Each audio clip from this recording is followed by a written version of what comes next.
But what is the thing that is your message? No one's coming to save you. Change has to happen within. I'm always showing up every day thinking to myself, how can I create a lasting impact in these people's lives, right?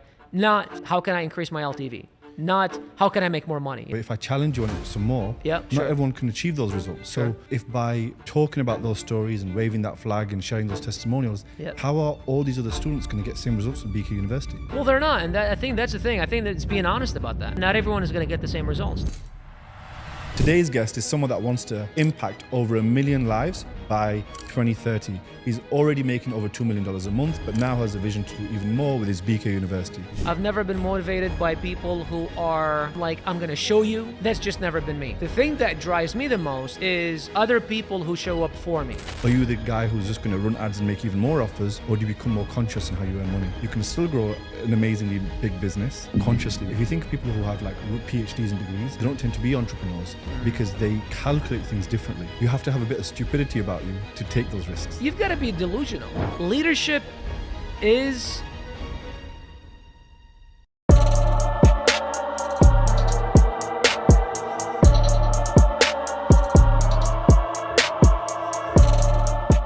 Welcome to the Lead to Win podcast. Today's guest is someone that wants to impact over 1 million lives by 2030. He's already making over $2 million a month, but now has a vision to do even more with his BK University. Welcome today's guest, Bashar. Will you hit 3, 4, 5 million like because I know it's more of a university angle. Yeah. Do you still have the aspiration to move into other verticals because you're doing mainly Amazon? Do you still want to bring in coaches from other sides and make it more of a university? Yeah, for sure. I mean, that's the vision for the company. In fact, Q3 now, we're actually developing, researching new verticals to launch in Q4 or maybe Q1 of next year. And it's not, I think there is Masterclass that like does something similar, but they target like higher level people that are in their, let's say they have someone like Gordon Ramsay doing cooking classes and stuff like that.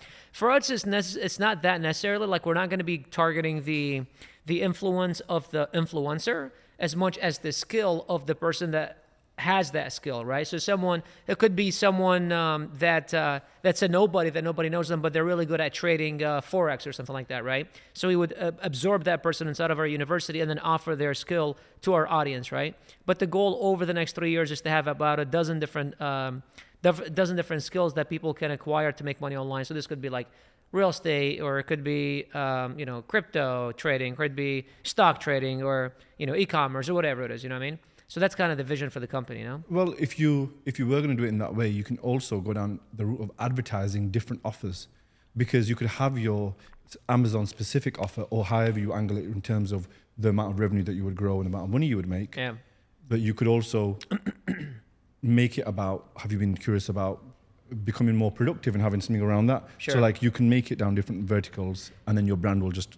We definitely can. So the vision of the company now, and not the vision as much as the job of the company now, is more awareness, like brand building and awareness creation versus advertising and generating leads.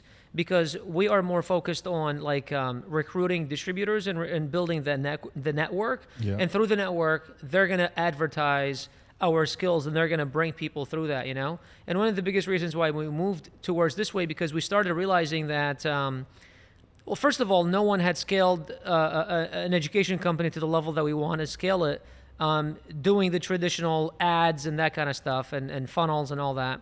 And then the second thing was, we started realizing that there was a lot of lack of trust in the industry. A lot of people were lacking trust because of bad actors over the last 3-4 years. A lot of people wanted to, the sales cycle was getting longer, how much people were willing to invest was getting smaller, the LTV was getting smaller, the cost per acquisition was getting higher, and we realized that we need to somehow, close that gap, but build trust faster. And so that's why we moved into kind of like the network marketing type of model. So now, through the network marketing, the distribution network, they're the ones that advertise the different skills. And then for us as the company, our job is to really create more focused on brand building versus like, this is what we teach, come learn from us type of thing. You know what I mean? Well, you would only ever do that because you had a big vision. Because if someone has a vision to make $3 million a year, they would do bottom of funnel, very direct response. Yes. But the bigger the vision grows, like Coca-Cola do brand awareness, which is billboard ads. Yes. It's not measurable, the return, but they're just trying to grow the brand. Yes. Do you know about the story of the CMO of New Balance and how they re-changed the company? So New Balance, as you know now, it's a cool brand. Before it was a dad shoe, it was boring, no one would want to wear it. Okay. And the CMO came in 3 or 4 years ago and moved the budget from 70% bottom of funnel to 70% top of funnel, new celebrity endorsements, new sponsorships, rappers, singers. And then as they moved the budget up to awareness and sponsorships, the brand took 18 months of loss of sales only to then become cool. And then where you allocate budget depending on awareness to bottom of funnel. And I know this because I worked for a company that was doing 60 million in revenue, and they would move their branding from bottom of funnel to awareness. And the awareness and sales, it was awful for me as a sales director because it hurt my P&L in the sales side. But then after 12 months of the sales, everyone knowing more about the brand, about them seeing it differently, about it being positioned differently, now they saw it as that gym membership is cool. Yes. So like the bigger the vision, the more you would spend time in awareness. Yes. Yeah, 100%. And the other thing is, I like the analogy of like bottom funnel versus top funnel, because I also think bottom funnel is a lot more like short-term focused and like, let me convert as many people today, and almost like burning the boats and kind of like transactional versus like relationship building. I did it was funny you say that, because I did a talk to a Tai Lopez community a few days ago. And one of the things that I was talking about is like being focused on the long term versus the short term, because when you're focused on the short term, it's like, how can I make a lot more money today? And unfortunately, a lot of people in this industry, in the online coaching industry, are focused on how much can I make today, and like day one cash and day one ROI. And I think that's why the entire industry in a whole has just gotten a bad rep, and why the trust has become so, like, the trust is at all-time low because of that. You know, because everyone is like trying to extract as much as possible from their prospects today, you know? Yeah, I didn't know we are going to go so deep in marketing theory, but for sure. I do love it. Well, if you look at Eugene Short's Breakthrough Advertising, he talks about how there's a cycle of trust being broken, and then because of all the offers and scarcity being created and urgency being created, and then it actually destroys the industry, then it recycles back. So every industry, when it's a small industry like online marketing, which is, let's say, is going to have a 5-6 year cycle, it would go through a phase of everyone finds it new, interesting, like lockdown. This is something that I want to invest in, to so many offers, so much scarcity, so much trust being lost, and then it resetting. And the bigger the industry, the longer that cycle takes. So bigger industries, like let's say it was a corporate industry, that cycle might take 100 years before it's like, I don't trust that anymore.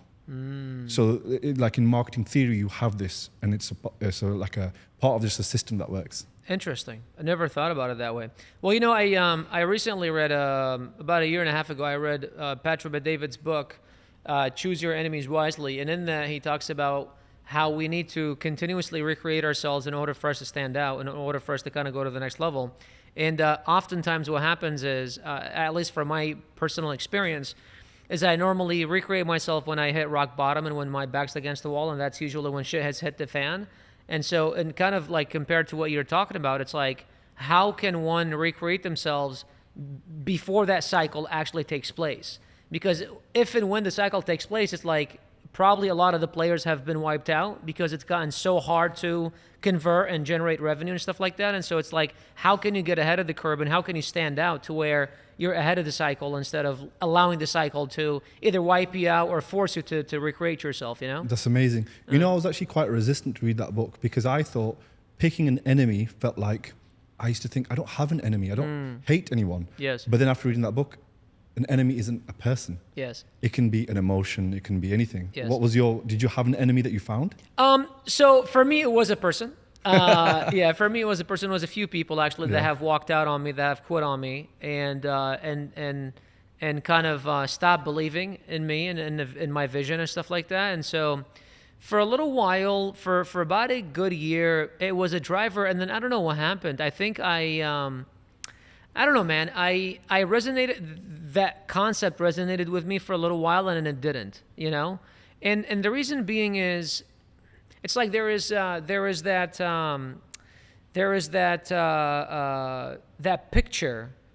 We've all seen it on Instagram where you have two swimmers, and then one swimmer's like focusing ahead, and he's the one ahead, and then there's the other one that's like looking at the next guy next to him, and then he's the one behind, right?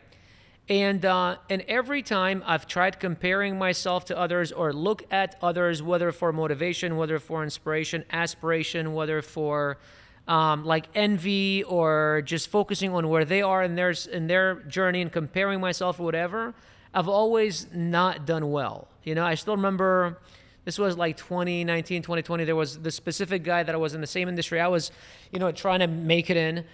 And he was just growing followers, growing revenue, and I remember I had his paid community. I had access to it. And then every day I would go in and there's like 5, 6 people, 7, 8 people. And it's like, the guy had like a 5 and a 10 and a $25,000 program. And I'm just like counting. I'm like, oh my God, how much is this guy making, you know? And I'm like barely, you know, doing anything, you know? And then his followers just growing. And I was just like, I got obsessed with trying to chase after him pretty much. And that's what it became. It became a chase. And then I pretty much gave up. I gave up at trying to compete because he was just going so fast that I'm like, dude, I just can't. And in that moment of giving up, I just realized, you know, just fuck it. I'm just going to focus on me. A year and a half go by. I open my Instagram and I see a DM from him living in my inbox for 2.5 months. He had DM me in the message request, reaching out, trying to hang out. I was like, that's interesting. So I hung out with him. And I realized that our company had surpassed his company by 2.5x. Yeah. Right? And that happened within, you know, less than 2 years. And then the same thing happened when I read Choosing Your Enemies Wisely. You know, there was like a couple of people that I was like, I'm going to show you, I'm going to show you, I'm going to show you. And then I focused on that for a little while until it became like, I don't know, it became achy, I guess. It just didn't feel right. I've just never been motivated by external, I've never been motivated by people who are ahead of me. I've never been motivated by people who are like, I'm going to show you, you know. I've never been motivated by that. I know some people who have, like I know Patrick has, you know, I think he talks about like teachers or, you know, like an uncle that made fun of his dad or something like that at a party, right? That's just never been me. The thing that drives me the most is other people who show up for me, right? So for example, I was talking to my wife earlier today and actually my therapist earlier this morning. And, you know, we just relaunched our business and stuff like that. And you know, my therapist was asking me, how is the new business, you know, how is the new model? It's only been 120 days. And I'm like, you know, we technically had to start from zero because whatever we were doing, we stopped it and we relaunched this thing. She's like, so how is it going? I'm like, well, it has to work. She's like, how's it going? I'm like, it's busy, busier than ever. I'm in meetings like 50. I've got 57 this week. I've got 59 meetings. Last week I had 63 meetings. You know, and it's just like back to back. Some are 30 minutes, some are 2 hours. And I'm like, you know, it just has to work. Like there is no other option. I will make it work some way or another. I don't know how. I will make it work. And I'm like, because you know, right now we've got over 220 people involved in this thing, and it's only been 120 days. And I'm like, it's not even for me. You know, I'm not even worried about me. Like, I'll be just fine. If this doesn't work, if the business goes out of business, like, I don't care. You know, I've got enough money, I've got enough investments, I'll be fine.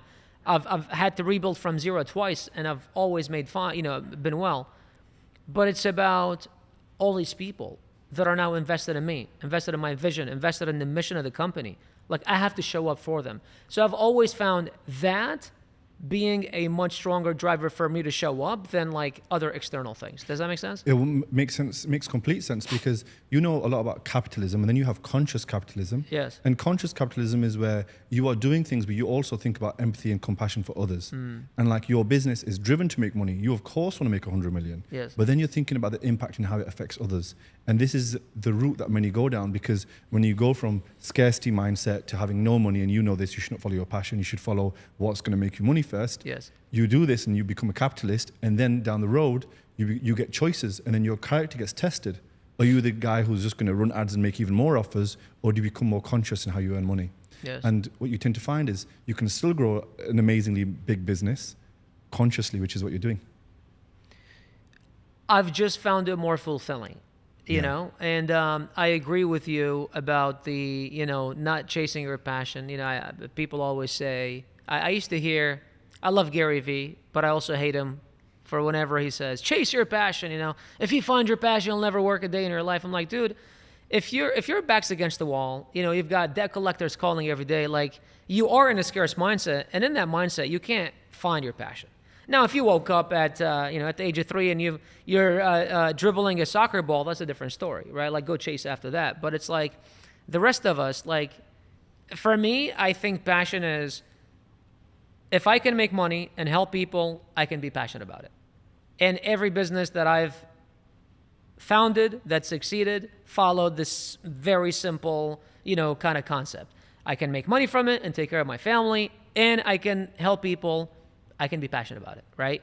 Now, 10 years in, you've got a few $1 million in the bank and you're doing fine. And then if you find a passion thing, great, right? But in the beginning, I don't think passion is a thing. At least not for me. At least that hasn't worked for me. And my way isn't always the best, but that's just kind of what's worked for me. You know what I mean? Funny story about Gary Vee. I went to his London offices. I was invited to meet him for an event. And at the time, every year he's like, are you posting on TikTok? And sometimes, are you posting on Facebook? Every year it changes platform. Yep. Whichever corporate he's aligned with, he'll tell them to post there. And then because he kind of influences where these bigger corporates are now posting. And I thought, is he going to tell me as soon as I ask him a question, am I posting on this platform? Yeah. Is he going to do that? And I said to him, hey, Gary, my goal is to make our 10 million revenue. This is what we're trying to do. And he went, are you posting on LinkedIn? and the thing is, it's really impactful. Even though he repeats the same message, Yes. I realized marketing is just about amplifying your message. Yes. And if all you do is repeat the same thing over and over again, people will eventually listen. They will. So his message is about, are you posting content? And I was like, I've seen on a lot of your videos, it's like, did you know? Like, you start with a similar line. Yeah. Or you start with a similar angle. Like, what is the bigger message? Like, because you have immigrant parents that came over. Yeah. You've had restaurants, been an Uber driver, been a dishwasher, done all these things. Yep. And your restaurant even burnt down. Yep. And like, now you have a sense of resilience, which I think that you said that's what measures an entrepreneur. Yep. But what is the thing that is your message? I mean, there's a lot. I think the biggest thing is no one's coming to save you, and change has to happen within, has to come from within. For the longest time, I tried to change people who were around me because I thought that they have a lot more potential and that they could do so much more. And to me, I felt like they were wasting all this potential. And so I was trying to change people. I was trying to make them realize that there's so much more they could be doing. And then I realized that, although in my mind, this new version here is the perfect version for that person, but in their mind, the version they're on is the best version for them. So it's like, who am I to try to force something on them? And I realized that no matter what I try to do, I can't change people. But what I can do is I can be the change that aspires them or that inspires them, right? So it's like, don't try to change those that are around you. Instead, be the change that inspires action maybe inside of them, and maybe that it doesn't, right? That's the first thing. But the second thing, I get asked, this all the time. Bashar, I'm making X per month, and I want to make X plus Y per month. I've been struggling, and I've been trying to do this for the longest time, but I just can't seem to get there. And I always ask, think about the last 30 days. Who were the 3 to 5 people you hung out with? Write their names down. Okay, great. Now write down next to their names how much they make per month. Okay, great. Now ask yourself, how much do I make per month? Compare that to how much they make per month. About 80% of the time, it's about the same. Okay? Now ask yourself, and sometimes you're even making more than them, right? Now ask the other question, are they aspiring to get to where you want to go? The answer usually is no. Well, here's your answer. Grant Cardone says, show me your friends, I'll show you your future, right? And it's the same thing. Your results are the average results of the 5 people you hang out with. And so if you want to, change your results, if you want to improve, if you want to become a better person, you got to change your environment. Because I woke up in 2020 and saw my business stuck at one level for a whole year. And I realized I was hanging out with my in-laws once a week, hanging out with my parents once a week, hanging out with my best friends once a week, and then maybe spending 3-4 days working on my business. And even then, I was just distracted everywhere. And then everyone around me was like, I had made it in all sense of business. And everyone else has made it to me was like, I'm disgusted with this. Like, I can't believe this is making it, right? And it wasn't until I moved from California, came here to Miami, and it wasn't even the environment, it was just removing myself from that made it mentality kind of environment that I forced myself to just focus on my business, and then we grew our business by 27x. So it's the environment, you know. If you want to improve, you got to change your environment, because that's really what's going to help you go to the next level in your life. It's definitely a leadership mindset. Yes. I think in your business you went from like 150, 200,000 in 11 months all the way to over like 2 million. Yeah, 2.3 million. That was one of your years where you kind of had that exponential growth. I kind of call it the blur phase, when you just have growth so fast you don't really know what's going on. Exactly. And like I've also heard you say how 80% of times your assumptions are incorrect. Correct. So I just wanted you to talk about that, because we all make assumptions all the time naturally, but someone who learns not to make assumptions is usually a curious person, is usually an optimist, is usually, let's say, entrepreneurial mindset. Like, how did you conquer that bit, which is I should stop making assumptions? Well, I always say that the reason why you're not where you want to go is because you're lacking information, and it's usually not more information, but it's new information. Because oftentimes what got you here isn't going to get you there, and so you need to get rid of whatever information you had that got you here, so that way you can acquire new information that's going to get you to the next level. And so I've got this little sticky note that's next to my desk that says, "Keep a beginner's mind." Always keep a beginner's mind, because I remember a couple times in my life where I thought I made it. I went from being the mentee to the mentor, right? And I was the one that, in every dinner, I was making the most, and I was, praised everywhere I went and stuff like that. And then, it's hard to not let that get to you, right? It's hard to not let that get to your head. You're driving a nice car, you're living a nice, you're spending hundreds of dollars for dinner, you're going nice places. Everywhere you go, people are telling you, "Oh my God, you're so good," and all that stuff. And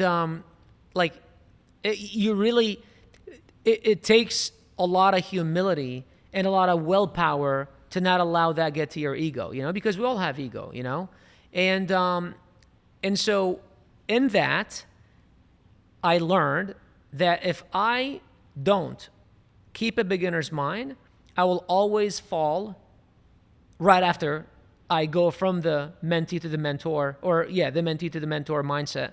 And it's happened several times in my life. It was literally, I go from here to here, and then a decline happens. I go from here to here, and decline happens right after. And so I would say that would be the biggest thing, is staying humble and always keeping a beginner's mind. Because the thing is, if you continue to learn, you will continue evolving and realizing flaws about yourself that maybe now you're not aware of, right?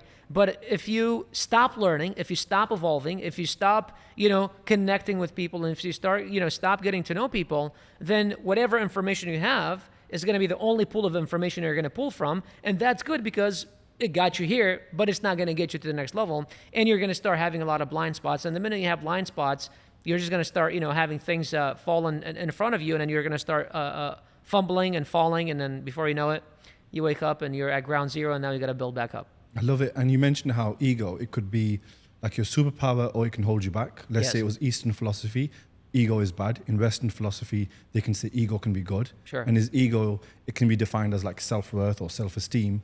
Like, is ego useful to you, or do you see it as a negative? I think we all need a little bit of ego, but too much can be hurtful. And I say that because I've had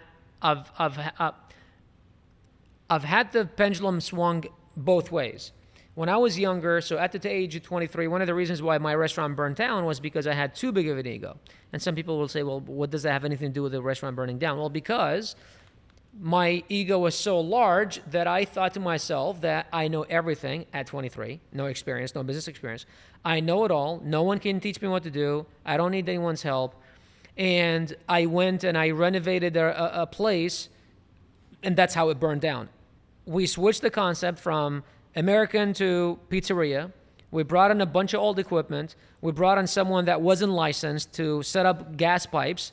And when they were setting it up, they punctured a hole in the gas pipe. And then before you know it, about a few weeks later, the thing catches on fire, and then the place catches, the entire thing goes in flames.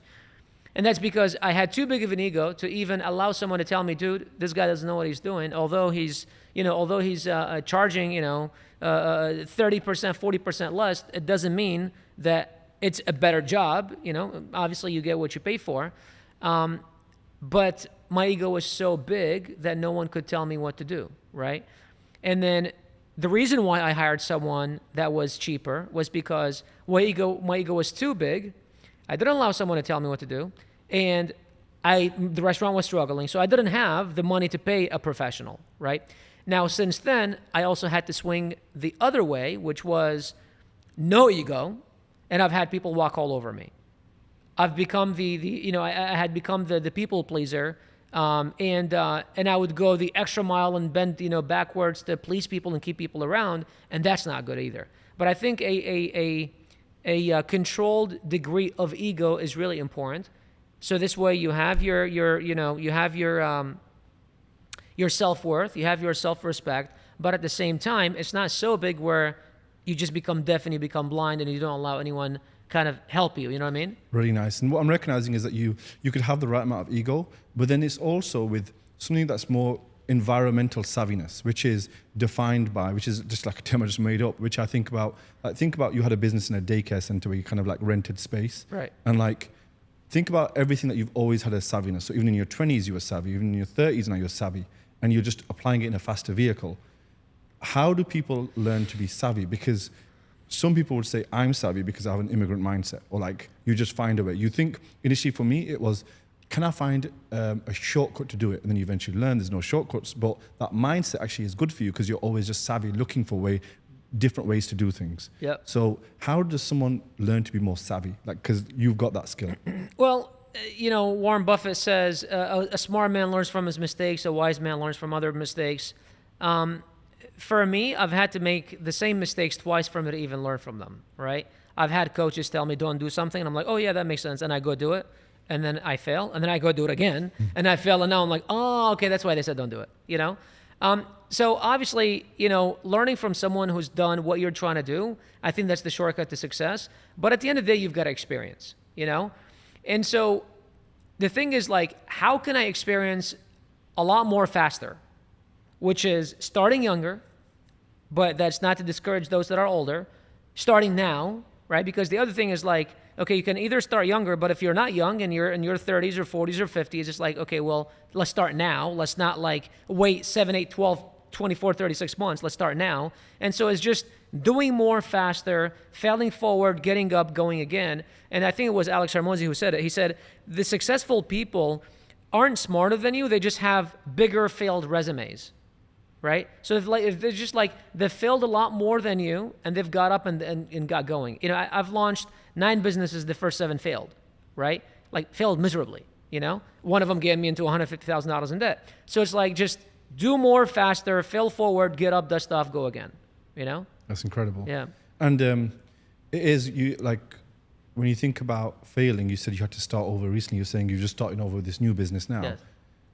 You don't start over because every time you have the lessons from the previous one. Exactly. So you start over, but like it's these lessons that you're carrying over. Yes. And I think this is why, like going into this conversation, I actually thought it was going to be more tactical. Or you make $2 million a month, and what did you do, and how did you do this? This was my assumption. Sure. But then what I've learned is, the more money someone makes, the more introspective they are, in my experience. Yes. So every time I've met someone who's making, let's say, a vast amount of money, and I would consider that more than 10 million. Sure. Or somebody else's vast would be more than 100 million or a billion.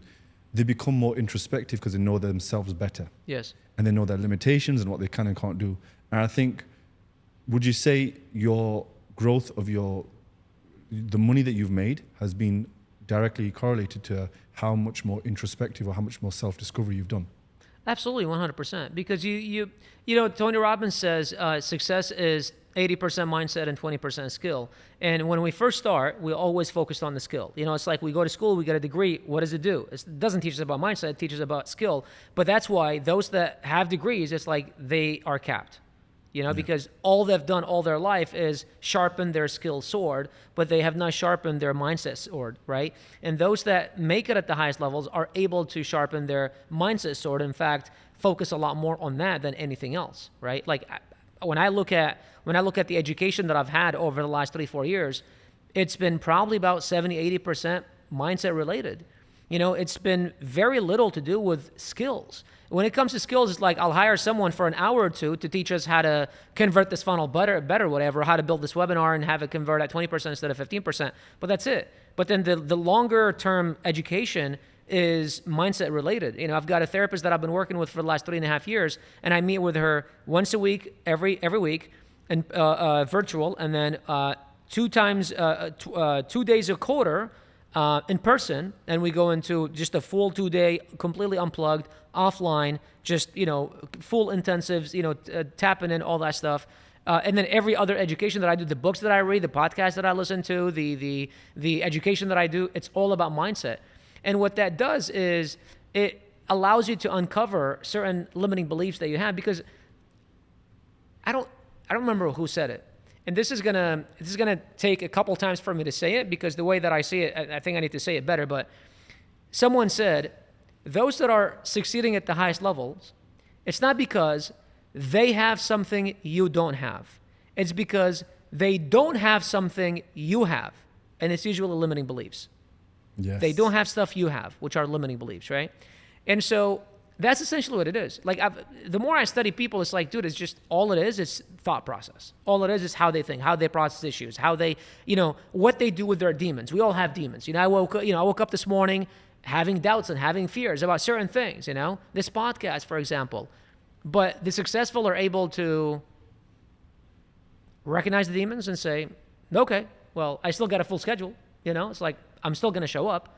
Those that are not succeeding at the highest levels recognize the demons, and then they go in. Yeah. They go into a rabbit hole, they can't pull themselves out, right? And then also, the difference between those that have and those that don't have, I believe, is how fast you can get back up out of a rut, right? When you feel like shit, when you wake up in the morning and you don't feel like going to the gym, or you don't feel like going up, or you don't feel like doing this, or you don't feel like doing that, it's like, how fast can you get back on the horse? It's going to determine how successful you get in life, you know? Yeah, and if you read the book Power versus Force by Yes. David Hawkins, Yep. you talk about courage, and what you're describing is courage. Yes. Like how, like, people don't use this word courage often anymore. It's not used. Like, if you were following Bushido code, Japanese culture, they use the word courage and honor.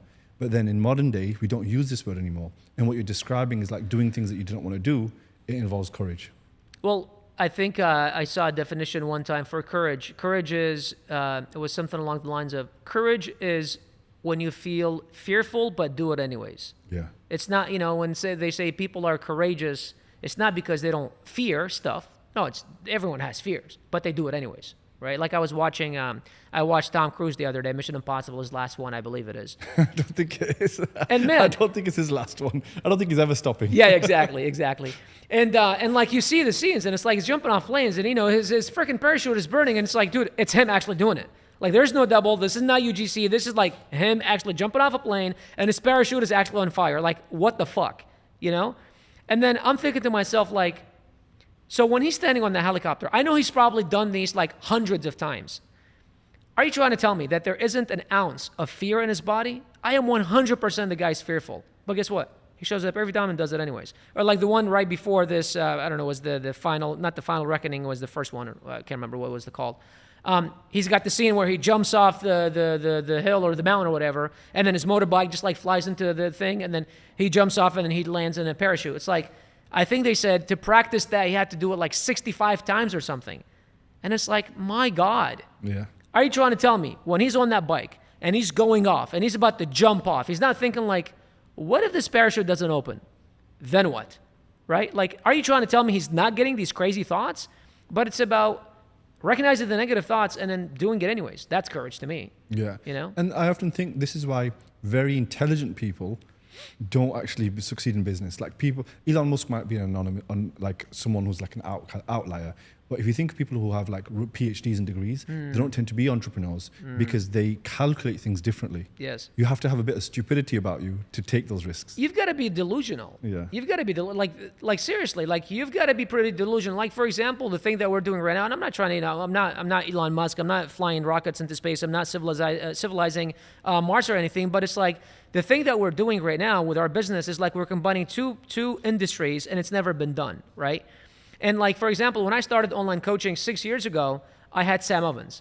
And he had done it a million times, and he had generated tens of millions of dollars, and he had taught thousands of others. So it's like it was a duplicatable system. I downloaded everything. I downloaded his funnels. I downloaded his emails. I downloaded everything, man. I think until now, our admin and finance team is still running the same what are they called? Like AR emails that we got from Sam like 7-8 years ago. It's like there's a collection notice, and there's this, and like there's a meme of Obama like cooking someone's credit card or something like that. It was like funny shit, And it's like it's step-by-step system. But the thing we're doing right now, it's like we don't have someone who's done it exactly that we can go and ask questions to. So and like for 6 years, we had done things in a certain way, and we had generated 37 million doing that. And so to go and say, screw all that, we're going to now start doing it completely differently and start from zero, and I don't know if it's going to work or not. Like there has to be a level of delusion and craziness and all that. You know what I mean? So like when Elon says, I'm going to civilize Mars, it's like, yeah, you've kind of got to be crazy to talk like that or say these kinds of things. Yeah. So I agree with you that like, extremely intelligent people, I mean, I don't see how they could make those decisions, you know what I mean? Because they are so calculated. Really nice. I still use Sam Oven's warm up. Oh, yeah. To plan my entire year. Oh, my God. Yeah, I still use that. That's awesome. And it's been every year, just make a new warm up. Yeah. So the podcast, what you've shown so far is like really good leadership, and leadership usually comes from internal and being introspective, self-discovery. I want to also focus on the sales side. Like I own a very mission-driven, big vision business around sales leadership. I also write a book around sales leadership. So I want to actually talk to you about your sales team, how your sales team functions, and how you actually tactically have grown it. Like in the months of going from a few 100,000 to 2 million, usually you can't hire as fast in 11 months, or you don't have a sales operational system that will break. So tactically, how did you, if we talk back then to your sales team now, how did you scale your sales team where the volume can grow, but also so fast in 11 months? How are you building infrastructure for a sales machine to close all those deals? Yeah, this is going to sound woo-woo a little bit. I'm going to go woo-woo on this. It was one of the things that, I think it was the second point that I shared on at Brian's Mastermind. And it was the whole thing of like, stop trying to build lifestyle businesses, I don't know. It's just me. I don't like it. I hate it when people talk about, I want to build a lifestyle business. I'm like, this just sounds selfish. If you want to build a lifestyle business, go figure out how you can leverage AI. Don't hire people, because what you're doing is you are obligated to now someone else's life. And when you're saying, I want to build a lifestyle business, you're just focused on you and what serves you, right? And that's just, to me, it just doesn't sound fair to everybody else. That said, I am the type of person that I want to have thousands of people working in my company. I want to build a big multi-billion-dollar business. Like I am that guy, I work 7 days a week. I don't like taking vacations. Like I'm just that guy, right? Now, it doesn't mean my way is the right way. That's just how I like it, That said, to come back to your question, the reason why we were able to do it is because we were mission-driven from day one. The mission drove everything we did. And until now, the conversation that I was telling you that I had with my therapist this morning, it was like, it has to work because it's not about me anymore. I have tens of people that like show up that believe in the mission so much that they're willing to do anything and everything, right? And it's like, what am I going to do? Show up one day and say, hey guys, we gave it a go. It didn't work. I don't know. Let's go do something else. Like, I can't do that, because people believed in the mission so much, we would have sales reps where they'd get on a PIP and then things won't work out and they'd be like, sorry, man, I got to go. They'll come back and say, don't give me calendar space. Don't even give me leads. I don't care. Can I just show up to the meetings? Can I just show up to the trainings? Can I just be with you guys? Can I just be in the Slack channels? Because of the culture. And so the thing that we focused on from day one, and I give a lot of credit to Aaron, our co-founder, his main focus was on the culture. His main thing was building the culture, making it, one of our core values is fun, right? We have 5 core values. One of them is fun. And so at the end of the day, I look at it as, if I ever worked in a company, I want to wake up on Mondays and say, hell yeah. And then if the company's closed on Saturday, Sunday, I'd be super pissed. But on Fridays, I'd be like, damn, man, I got to wait 2 days for me to come back. I want a company that I would work at to be fun, right? I don't want to be, dragging my feet to get to work. And that's the kind of place that I want to build for other people.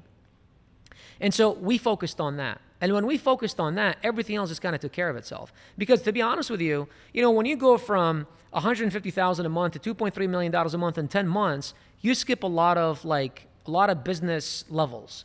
And the business that supports, or the infrastructure that supports $1 million a year business, $1.5 million, versus a $15-20 million a year business, it's not the same. Specifically tech, operations, CRM, everything, all these everything, things. all these things. I mean, just operations, just processes, there was no processes, you know what I mean? And so, and because you are growing so fast, you don't even have time to take a step back and say, what are we missing here? Yeah. Because you're excited and you're growing and stuff like that. You don't even have time. That's why I was talking about the S-curve. Yeah. Right? And so that's the thing that we missed at the top. It's like, oh shit, we're still growing. It was like, no. We got to start building processes now. You have to wait until stagnation to do it. Exactly. Yeah. And so for us, what kept us afloat and what helped us continue growing was the focus on the culture. Was because it was mission driven. Was because people were enjoying what they were doing so much that because there was a lot of shortfalls. There was a lot of times where someone didn't get paid on time, or someone not because there was no money, it was plenty of money, but it was just forgot because there's so many wires going out. There was so many things. The bank account got blocked for 3 days because of whatever. God knows what's going on. The CR system went down because we forgot to up the credits. There's a million things happening all at once, but people were willing to put up with all the craziness because they're like, this is crazy, this is insane, this is exciting, the culture is awesome, I love everybody loves me, let's go, right? So that was the thing, is that we obsessed over the culture, we obsessed over the mission, and we really, when we talked about impacting people's lives, on meetings, it wasn't how many deals did you close, bro? How many, how much money? It was how many lives are we impacting? What can we do to really help this guy? We were sending people to Tony Robbins events. We were bringing mindset coaches to our programs to help our students, all that stuff, right? And so we focused on the end user versus how much money can we get out of them, Yeah, really nice. And look, we have a system that we implement into businesses regarding their sales team. And the first thing is actually mission and vision. And every single time we implement our system, it's the bottom of the pyramid is actually mission, vision, core values. Yes. Then it's recruiting and hiring, and then it's data. So those are the foundational pieces above. That is KPIs, training, accountability, leadership. Yep. So in the bottom components, most people find those the boring things: systems, processes, hiring, yes, and mission and vision. Yep. But those are the things that you need, because you can't ramp someone up to a KPI or hold a meeting if none of those things are in place. Exactly. And I think most entrepreneurs have it the wrong way around. They think about mission and vision too late. They first think about making money, but if you think about what is the impact that I want to make, and then you can find a vision, because I do think most people don't find that until late, because it's you can't search for it. It just kind of comes to you. What is the vision? See, so here's the thing. It's difficult though. Yeah. If someone came to me day one and said, we need to come up with a mission and vision, I'd be like, go fuck yourself. Because let's face it, it's kind of it's almost like if someone came to me 10 years ago when I was $150,000 in debt, I was, depressed, I had just gotten a DUI because I was drinking too heavily, and told me, we need to work on your mindset, bro. We need to, release your limiting belief. I'd be like, what the fuck are you talking about?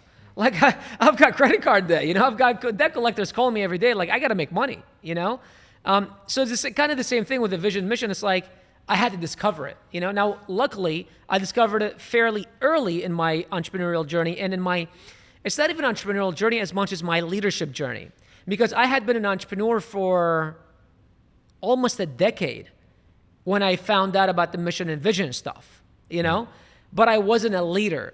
I was just an entrepreneur. And I think there's a difference in my, now that I'm talking about it, I'm actually realizing it.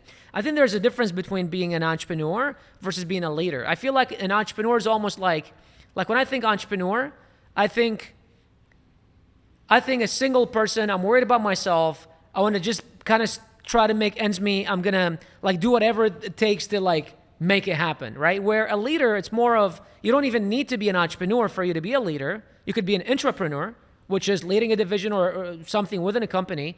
But you are worried about the rest of the organization. You're worried about the others that are around you. You're worried about the well-being of other people that are with you, right? And it was when I became a leader and started realizing that, oh shit, people actually rely on me now and I need to like start leading versus just like producing. That's when I like discovered mission, vision, core values.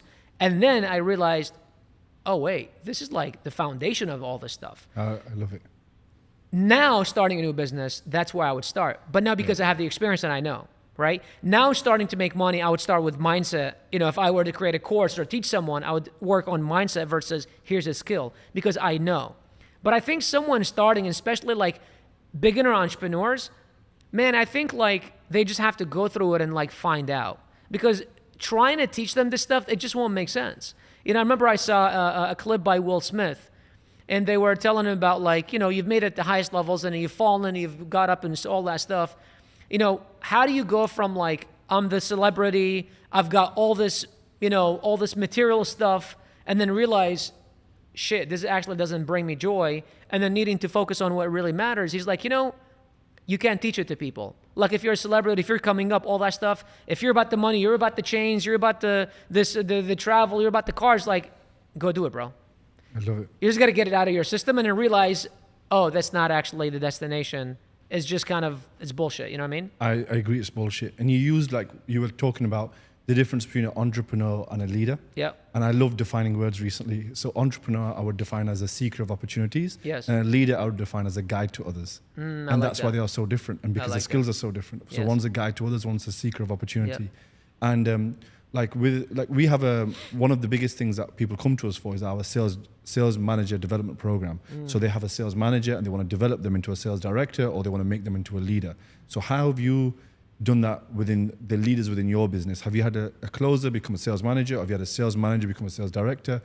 How have you kind of developed, or in a nice way, groomed those people in your business to develop into those roles as you've scaled? So first of all, I think we all make the mistake of thinking that our top producers can become managers and leaders. Never. That's almost never the case. Never. You know, just because someone has the skill of producing doesn't mean they have the skill of leading. Completely two different skills. Now, the other way around, though, because we've had people that are okay producers but become great managers and leaders, right? So performance doesn't always mean that someone can become a good leader or not. So that's something to like look out for immediately. Leadership is caught, not taught, but it is developed. Here's what I mean. I can't tell you that that you should go 4 times to the gym when I go 1 time to the gym, right? Because you're going to do what I do, not what I say, right? And so if I want my leaders to develop other leaders and care about them and be there for them, I need to do the same thing with them and for the rest of them. That said, you can develop people into leaders, but I don't think you can develop everyone into a leader, right? So people need to show signs of wanting to become leaders. Here's something that I recently learned. It's giving people homework that you feel like could potentially become your leaders. And usually what I do is the homework is, hey, what book are you reading? I love reading books. I've gotten more golden nuggets from books than anything else. And I always say, hey, what book are you reading right now? Oh, I'm reading this. Okay. If I give you a book that has impacted my life and obviously sell it to them, will you read it? Yes. Okay, great. Here's this book. Can you come back to me in 3 days and give me whatever nuggets you've collected from the book? About 30 to 50% of them will come back. The rest won't come back or just forget about it or whatever. Those that do come back, then you gauge how much input they give you and how much they actually of their time invested. I've had guys that literally went through the entire book cover to cover in 2 or 3 days. And I'm like, all right, well, you are someone that I can work with.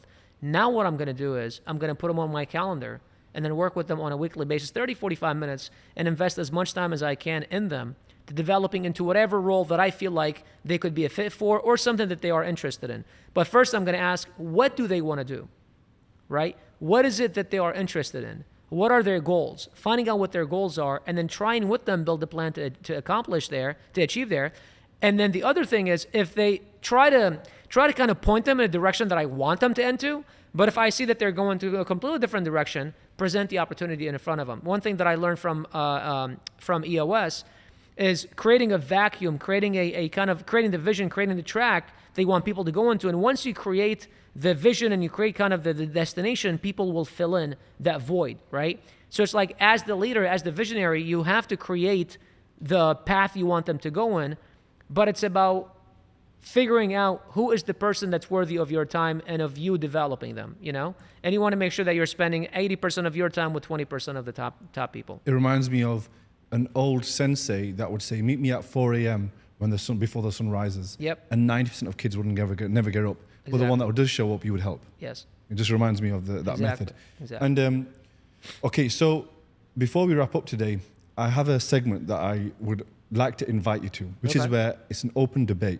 So what I look at is, what is the deepest, darkest thoughts of your audience? Why they're not buying from you? And I challenge you on them. So it's where it moves in more of a debate setting, where I think about the most darkest thought your audience has about you, and kind of put that across to you and say, what do you think about this? Would you be open to it? Yeah, of course. Okay, so if when I look at your products, I think about people would commonly just say, Bashar, you are just someone who's just selling a course. You're just selling a product. Amazon, like, I could be doing anything. You're just plugging that, but how do I know it's even going to work? Yeah.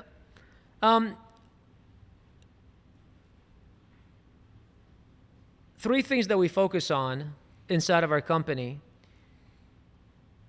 And the biggest one is that we don't just focus on the skill that people need to acquire to make money with it. Although our mission is to impact 1 million lives through empowering families with skills they can turn into income. But we focus on the mindset side of it. What we do is we sell them what they want, but give them what they need. And on the front end, it's skill building to help people make money. But on the back end, it's very mindset heavy, very mindset focused. Because what we've realized is when we were just skill heavy, we were losing like 80% of people in the first 30 days, right? Because people will show up, they'll look at the skill and they realize, man, this is way too complicated for me, right? But then when we start working on them, with them on their mindset and then removing limiting beliefs, we'd have people that been with us for 6 months that haven't even made a penny, but they say that we changed their lives because of how this removal of limiting beliefs have actually transformed other aspects of their lives. Although financially it hasn't really been impactful very much, but their relationships have been impactful. The way they show up with their kids have been impacted. You know, how they show up in life has been impacted. So I would say that's probably the biggest thing. The second biggest thing is we're long-term focused and not short-term transactional focused. And I know these sound very like soft skilly versus like, you know, it's this, it's that, it's the other. But we're here to stay. You know, we're building a company that's going to be here 20, 30, 40, 50 years from now. My personal mission in life is to create a lasting impact. And what that means is years, decades after I'm gone, I want to leave something behind that people, when they think about BJK University or when they think of Bashar, when they think of what we created, they would say that my life would not be the same had that thing that these guys created had not been there, right? So I'm always showing up every day thinking to myself, how can I create a lasting impact in these people's lives, right? Not how can I increase my LTV? Not how can I make more money? You know what I mean? Well, I know what you mean, but if I challenge you on it some more, let's say one of your best students, Zach, was one of your early students. He made $30,000 profit whilst he was a truck driver, and then he left here. He was still able to travel and do BMXing. Yeah. But that story is not the same for everyone. Sure. Not everyone can achieve those results. Sure. So if by talking about those stories and waving that flag and sharing those testimonials, how are all these other students going to get the same results at BK University? Well, they're not, and I think that's the thing. I think that it's being honest about that. You know, not everyone is going to get the same results. Like, not everyone is Zach, you know, and that's okay. Unfortunately, there was a stat by Harvard that was created several years ago. It said 67% of people live paycheck to paycheck, and let's face it, majority of people are just fucking lazy, you know. And so, personally, for me, I say that to people's faces. It's like, look, not all of you guys are going to succeed. In fact, 2 out of 3 of you are actually not going to do shit, you know? And that's something that I'm willing to take Because for me, it's like, you know what? I'm going to go to the masses, and then I'm going to work with the ones that rise to the top. And if you want to work, great, we'll work with you. If you don't, it is what it is. But we're going to do our part, you got to do your part, you know? I don't try to lead with work 30 minutes a day, 30 minutes a week, and you're going to make $1 million next week. And I actually say it's hard. I actually talk about how entrepreneurship is hard, how you got to work your face off, because that's what I do. And if I try to say something complete opposite, I'd be a hypocrite, you know? So that's the angle that I personally take. I think the angle is actually more honest in Harvard University, which you use as an example, because Yeah. Harvard University don't offer you any revenue, Yeah. ask you for tens of thousands, ask you for years, Yeah. and don't even offer you a job or revenue or money at the end of it. Yep. But people still want to go there Yep. because of the prestige of the brand. Yep. And I think your brand, as you grow your awareness, it will build that prestige even more than Yep. it already has in that BK University. I'm sure it will continue to grow. So I think like me challenging you on that is a great reply. Yeah, I appreciate that. Thank you. Thank you, Bashar. Really Yeah, of course, appreciate man. your time. Appreciate you. Thank Absolutely. you. Yeah. Thank you. All right. Cool, man. Thank you for listening to the Lead to Win podcast. If you've enjoyed this conversation, please let us know about the comments below. It was far more introspective, far more based upon internal work. So if it's something that you think that you can really benefit from, comment below on your biggest lessons and subscribe for the next video.